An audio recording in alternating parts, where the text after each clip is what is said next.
Welcome back, Lorcana players. It's Poisonous. Today we're going to count down the best cards in the new Azurite Sea expansion, which is hitting stores soon. This top 7 countdown is going to look at the cards that I think are going to be the most played and most useful cards. Not necessarily the most powerful. There's lots of cards in every expansion that seem like they would be quite strong, but really aren't playable or don't fit anywhere. So we're going to be focusing on cards that are going to show up in new meta decks and will have an impact on the game. Without further ado, let's take a look at the top 7 Emerald cards from Azurite Sea, starting with You Came Back. This is a 3-cost uninkable action card that simply says Ready Chosen Character. This card is going to be pretty strong depending on its use. It's an unrestricted ready, so you can sing again, quest again, challenge again. So there's a lot of different things that this card can enable. I could definitely see it being used on a card that quests for a lot,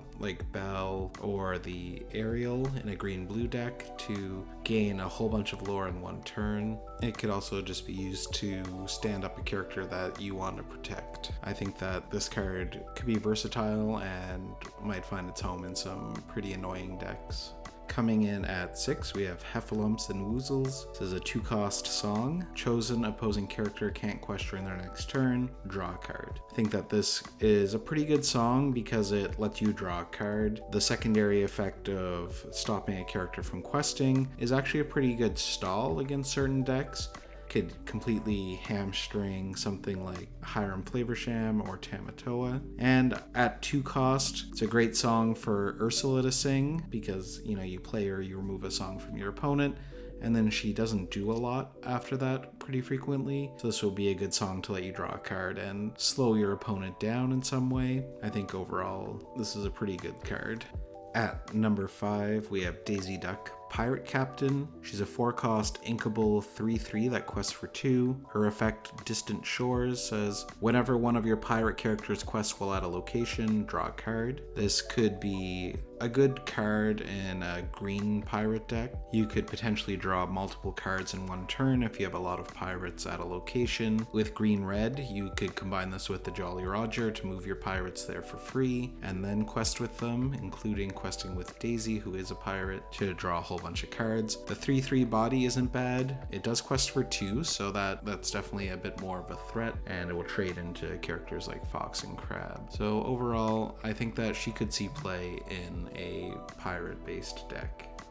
Coming in at number 4, we have Jasmine, Royal Commodore. She's a legendary. She's 6-cost, inkable 5/5, shift 5. When you play this character, if you shift to play her, return all other exerted characters to their player's hands. She quests for 2 as well. I think that the concept of this card is very good. The ability to play her and return, a bunch of your opponent's characters to their hand is quite strong. I think that the fact that they've restricted it to only when you shift her significantly weakens this card. It means that you need to have a setup like another Jasmine or more to shift onto in order to get this effect. I think that maybe they've gone too far in trying to nerf this card. By making it a shift 5, it's already overpaying for the shift. It's only getting a discount of 1. And by limiting her effect to on shift only, it's really limiting the chances of you getting that effect off all the time. So I think that instead of being the strongest card in green, she's kind of pretty good still, but that's why I'm putting her in here at 4. I think that she still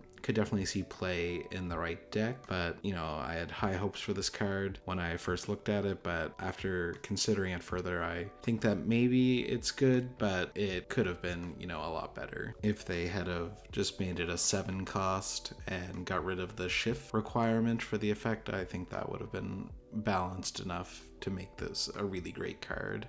At number 3, we have Gazelle, Angel with Horns. She's a 2-cost 1/2 that quests for 1. Her effect, You Can Really Move, says when you play this character, chosen character gains evasive until the start of your next turn. This card is very powerful because it allows you to protect your characters. In an aggro-based deck, you could use this to make your Piglet evasive. After it quests for 3, it might survive to the next turn with the evasive. It also allows you to give evasive evasive to one of your other characters in order to have it challenge a Diablo. So I think that it's a cheap way to give evasive, and with green purple you could bounce this using Snake or Fox and replay it to keep giving important characters evasive over and over again. I think that this card will see a lot of play, especially in aggro decks.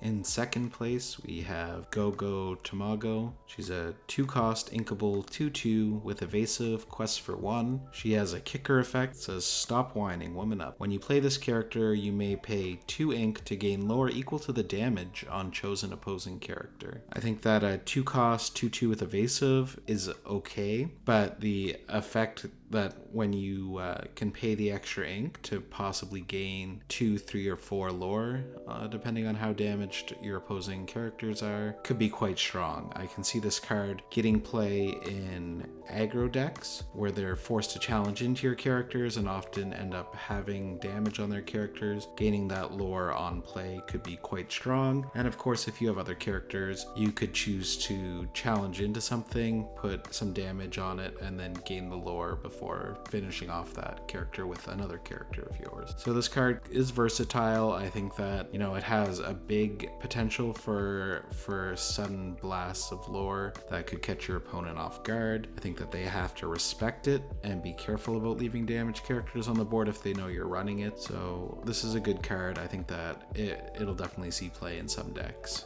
Topping our Emerald chart at number 1 is Basil, Disguised Detective. He's a 6-cost, inkable, 4/5, shift 4, quest for 2. His ability Twists and Turns says, during your turn, when a card is put into your inkwell, you may pay 1 ink to have chosen opponent choose and discard a card. I think that this card is extremely strong and probably will be quite prevalent in any type of green discard deck. I think that this card is going to be pretty annoying to play against because it's going to be very easy to trigger its effect. This card could enable some green-blue discard hijinks with Fishbone Quill or other cards that allow you to ink multiple cards per turn and giving you lots of extra ink to pay for the discards. So I think that overall this card is definitely the strongest card in Emerald this set, and I expect that we'll see it played a lot. And it's only an uncommon, which is good for players in terms of the cost of the card.